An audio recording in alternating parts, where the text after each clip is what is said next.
What's Crack-A-LAckin?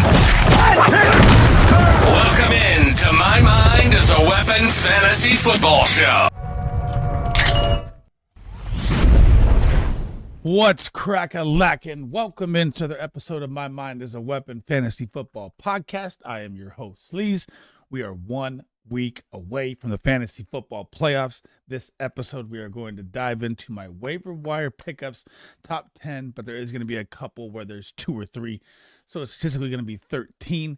And then we're also going to talk about a couple players like right now that shouldn't be on your waiver wire, but I'm going to cover all leagues with it. So Mike Evans looks like he's going to be returning as well. So in most of my leagues, he's on the IR. People are holding him. Obviously, if he's available in your league, he is the must number one pickup player with Baker Mayfield on that offense that they're running out there. And then there's Jaden Reed as well. And Jaden Reed could be on more waiver wires. Again, he's on most IR spots in my league. Now we're going to cover all positions: quarterback, running back, wide receiver, tight end. I'll give you the fab I would use and the waiver order if necessary and how it plays out for if you need it or not, because we're heading into the last week here and if it's a must-win kind of pickup play here. So before we dive into it, guys, as always, tap that thumbs up, hit that subscription button, turn that bell on. Helps me out a ton. Can't thank you guys enough for all the support. Sorry I missed the shows this weekend, man. Our 20-year reunion got out of hand, but it was good seeing the high school boys there.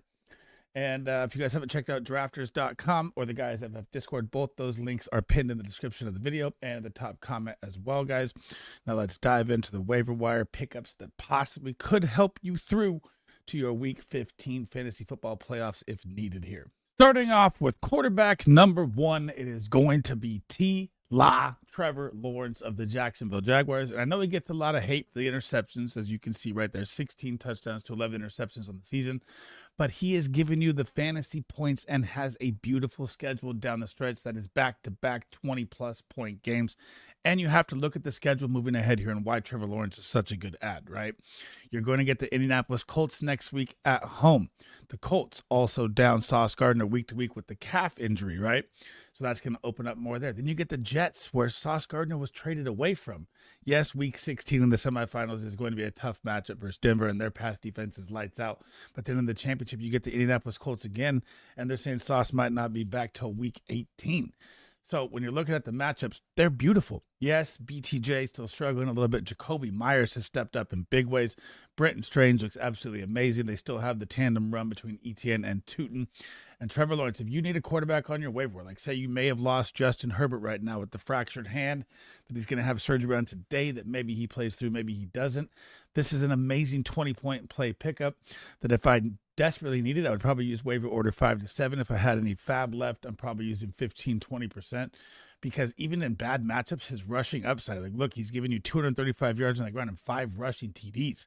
That's another ad that you like for fantasy football. So Trevor Lawrence is my favorite quarterback ad of the week. Quarterback number 2 is going to be the crazy Carolina Panthers win over the LA Rams, which none of us saw coming. No way in my mind did I see it. But at the beginning of the season, the Panthers were my dark horse call for the playoff team, and they're fighting for it, man, even with the Bucs winning as well. Now, it could be a little tricky with Bryce Young because he's going into a bye right now. So you possibly could even wait a week here. But if you're smart, you play ahead because you're about to get out on the road at the New Orleans Saints in a dome, which you don't have to worry about any weather there. And then you get Tampa Bay Buccaneers at home, who they have just been getting shredded by the quarterback in the past, 4 or 5 weeks here. They ranked dead last versus the quarterback. Jacoby Brissett just lit them up. And Baker Mayfield in that offense is going to be potent, so teams are going to be scoring at will against them. And it's tough to run in between the tackles on Tampa. So when you're looking at Bryce Young, yeah, again, there's a bye coming. So you don't have to go crazy. But a smart guy would play ahead here if you need a quarterback for sure, because the matchups are great. So if I'm my waiver order, I'm looking at probably a little bit less than Trevor Lawrence, like 6 to 8 range, 6 to 9 range. Fab ways, 12 to 15% wise, unless I'm very desperate at the quarterback position again. So Bryce Young, upcoming schedule, he's been a top 5 quarterback the past 2 out of the 3 weeks. The connection with Ted is growing. Jalen Coker is looking better out there. Chuba in the passing game has helped with them more than Dowdle. I mean, and the offensive line, that's what fantasy football comes down to, is a massive offensive line, and he has one. I love Bryce Young moving forward here. Now, number 3, moving over to the running back side, again, like I said, I'll give you multiple players per slide here. And I want to, my number one would be Jordan Mason, especially we just got the update of Aaron Jones on the shoulder, which says quote unquote day to day. But again, he's owned in like 65% of leagues. So it's not really like I'm going to give you Jordan Mason. But if Jordan Mason is available and you have Aaron Jones, you're definitely spending more. Now, heading over to the running back side, we're talking about Blake Corum. So we did have Kyron Williams go down with the ankle as well. Came back into the game, got the touchdown there. But Corum has been eating into these snaps for the past couple of weeks here either way. So that's how you have to look at it here. And he just came off his biggest game with 14 points, 81 yards, and a touchdown in that game. So when you're looking at all those stats, remember, these are very, very limited for him. But if you look at the beginning of the season, he's starting to chip in more here. So with the Rams, they're now they're going to be fighting again off that loss for a playoff spot. They were looking for that home field bye to be locked up and maybe start to rest Kyron. So if I own Kyron Williams, I am going to be spending a ton more because I want my cuff, and I know that Sean McVay, if anything were to happen to Kyron, like he goes down, this is your true RB1 workhorse. This is not no Jarquez Hunter. This is going to be the Blake Corum show if anything happens. If you're looking at Arizona, Detroit, Seattle, Atlanta, Arizona heading on the playoff stretch here, absolutely beautiful for the Rams. So again, this is like a Kyron Williams buy and a nice little, handcuff piece if you don't either way, because it's such a good situation to be in. So if I own Kyron, I'm spending more. If I don't, I'm probably spending waiver order 5 to 7 range, fab, 10 to 12% as well. And depending on how much you have. If you're desperate at running back, you probably spend a lot more because you're getting a guy that could give you 7 to 8 points a game with touchdown upside here. So Kyron Williams is literally the only running back I'm probably targeting here. You could say Chris Rodriguez too, but he got the touchdown, but it looked like the Commanders and their season is over. So it's going to be Blake Corum for me only on the running back side this week. Heading over to the wide receiver side, Adonai Mitchell. And if you guys have been subscribed, you've been part of this channel, you know how hyped I've been, probably more than anyone on planet Earth, for this guy to get a shot here for the past couple weeks or for the past couple seasons, honestly, at that point. And look what happened, man. 27.2 points against the Atlanta Falcons. Oh my, and he was toasting everyone. This is why I've been so high on him since his RAS score coming out of Texas at 9.99, which is one of the most athletic profiles you could see. And you can see his twitch, his turn, his quickness. Dude, I don't even think Pat Surtain could guard this guy in man coverage. That's why I've liked Adonai Mitchell so much. And I did put John Mechie down there as well. Mechie did have a couple drops, I think like 3 or 4, which is way too many. So I'm definitely prioritizing Adonai Mitchell over him now. It was Mechie the first 2 weeks, so, could be back and forth. But it looks like the connection of 12 targets from Tyrod Taylor. And now you have Justin Fields and his disconnect from, Aaron Glenn, the head coach. And he's like, I'm being disrespected. Why are they playing a 36-year-old when the season's pretty much over? That all makes sense. But still no Garrett Wilson. We don't think he's going to be back for another week or 2 here. And who knows if they even shut him down for the season. Both these wide receivers are 85-plus snap share wide receivers. So obviously Adonai Mitchell is way more of my target. But if you need a deeper flex play throw as well, John Mechie hasn't been bad for the 2 previous weeks before this one. So the drops, that will change. I don't expect him to have 4 drops a game. So when you're looking at Adonai Mitchell here, the schedule you're going to get is Miami, Jacksonville, New Orleans, New England. Now, New England will be tougher, but again, I don't really care about the man coverage version because he has like the 3rd separation in the NFL right now per route run, which is wild. So Adonai Mitchell, if I need a wide receiver flex play, and again, if I own Garrett Wilson, I'm probably spending more here because I want to cover that, back end. But this is now a waiver wire 3 to 5 range for a wide receiver flex play. And this is also like a 15-20% if you have any fab left player. If you're desperate, spend even more because I really don't think they're going to bring Garrett Wilson back. And Adonai Mitchell, people finally get to see how good this man is at football. Another double tag wide receiver play here. This is kind of the same situation for me as the New York Jets, but this one's also a little different because Calvin Ridley is out for the season and Garrett Wilson may come back, but I really don't see Garrett Wilson coming back and them just possibly re-injuring their star wide receiver for next year. So this is going to be Alec A.O. Manor that I now have over Chimera DK as well. And when you're looking at the situation, the Tennessee Titans, we know that Cam Ward was thrown to the wolves, right? The offensive line is bad. The run game is bad. But that means more passing volume. And that's why you've seen Gunnar Helm get more involved as a rookie. And these are their 2 rookie wide receivers. So, yeah, last week was ugly versus Jacksonville. They both were, under 2 points in fantasy football. And you're going to get the Cleveland Browns, which is also ugly. But you have to look at the situation. This is like why I targeted Garrett Wilson all season long for the Jets. They're going to be playing from behind. Cam Ward struggling or not, good defenses or not, they're going to have volume. And volume is king in fantasy football. And that is why I'm even okay spending a waiver wire 6 to 8 on either one of these guys. I do think A.O. Manor has the higher, skill set than Chimera DK, although he does get the punt returns, and he's had 2 punt return touchdowns in the past 4 weeks, which is phenomenal. But I just, scout-wise, I always thought A.O. Manor was a better wide receiver. So when you're looking at it, I'd go, 6 to 8 range, A.O. Manor, 5 to 7%, nothing crazy here. But this is volume. These guys are probably going to get, he got 5 targets last game. First game coming back off injury as well. He got injured in week 11, missed a week. So they're going to press these guys out there at the same kind of usage as Adonai Mitchell and John Mechie, which is going to be 85, 90+% usage for a wide receiver, which is elite enough to get a good enough volume to be a flex play regardless of the matchup. So I do like both these guys as pickups. I would lean A.O. Manor a little higher than I would Chimera DK.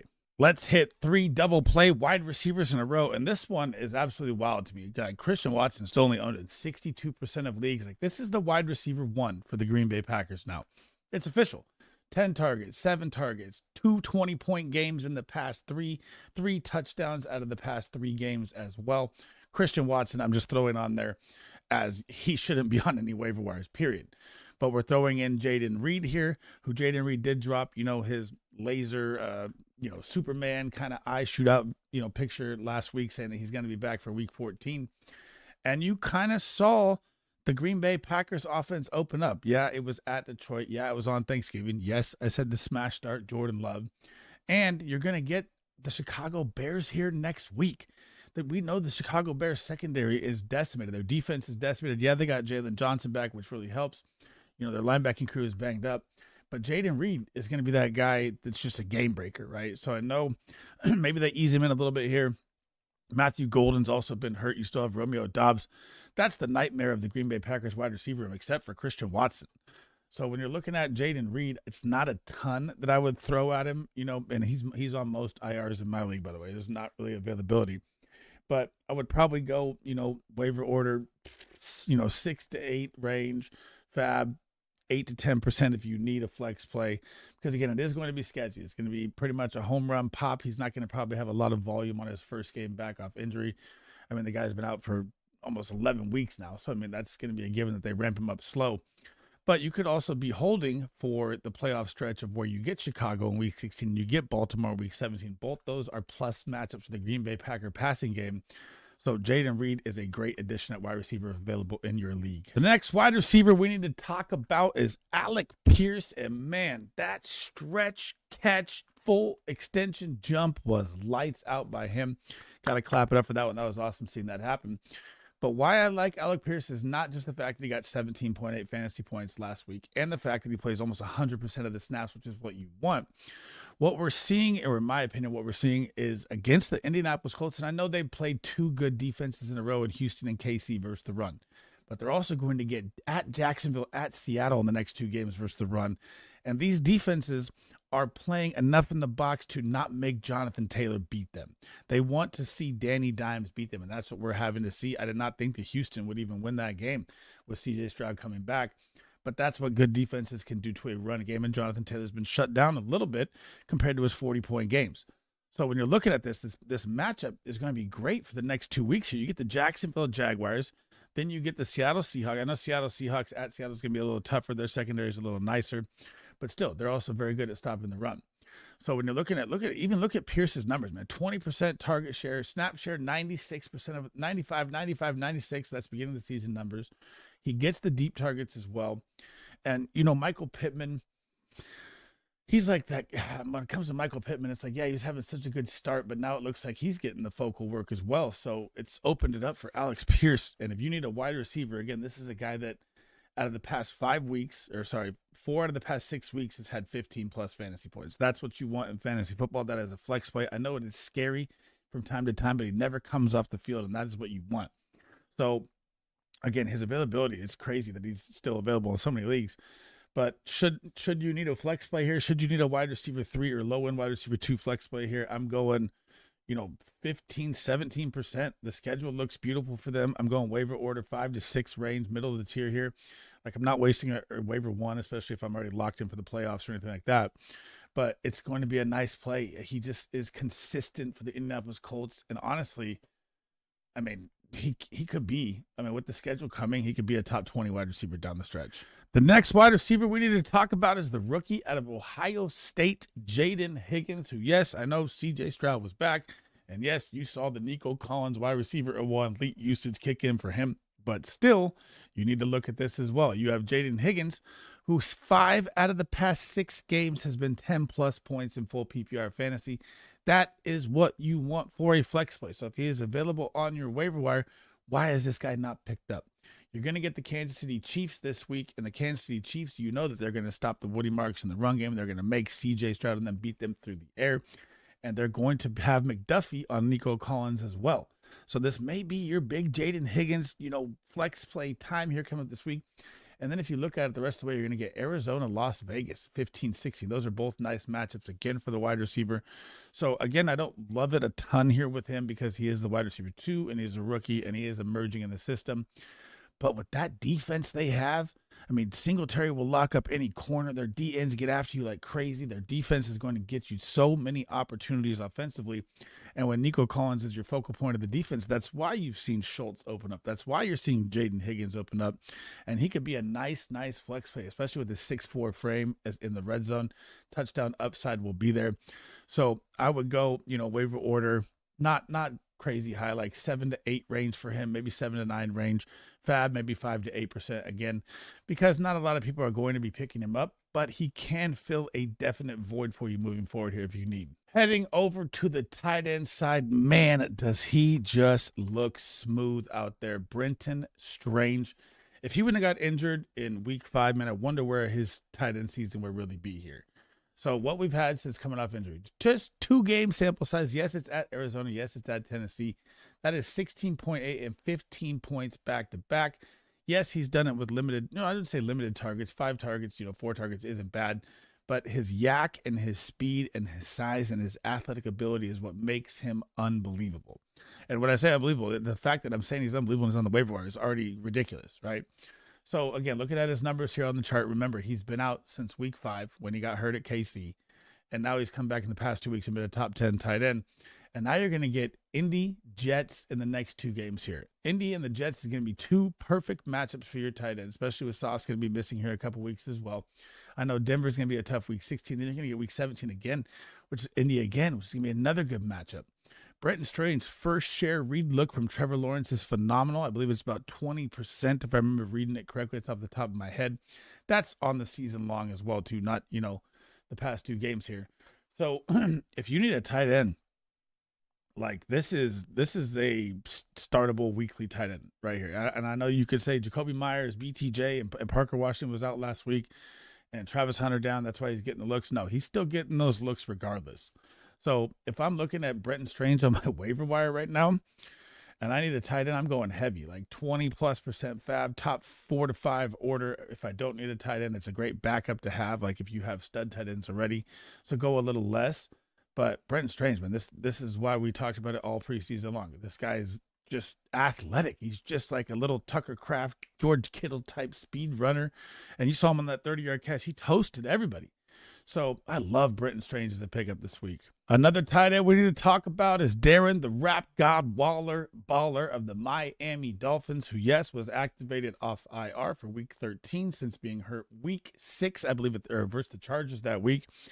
And why you have to like Darren Waller, and I know that it was, 47% snap share, first game back, nothing to worry about there. He still got 7.7 points, 47 yards, and the Dolphins won. And what have I been saying? And they shouldn't do. Chris Olave had a chance to catch that touchdown, over the corner. Defender kind of missed it through his arms.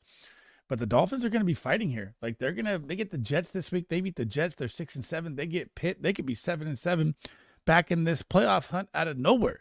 So, yeah, usually when it's like an older player like Darren Waller, who's age 33, you start to panic down the stretch because they're not going to be fantasy relevant. They might be fantasy relevant, and Darren Waller may need to be used even more. So if you look at it just how it started, right? He started off 28%, 58%, 69%, going up and up and up. Obviously, the guy hadn't played in years before he came out of unretirement.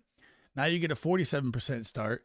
You're going to get the Jets and Pitt. He's going to go up to 60, 70. He is the only 6'6", or only guy that's even tall enough. You know, Nick Westbrook-Akine is also like 6'3", but he hasn't done much. So when you got Waddle, you know, Malik Washington, both these guys are small guys. A-Chain, obviously running back. The guy's destroying fantasy football like I said he would. This is going to be a beautiful, beautiful play here for Darren Waller coming up the next couple games here, because you know he's going to be their only red zone look.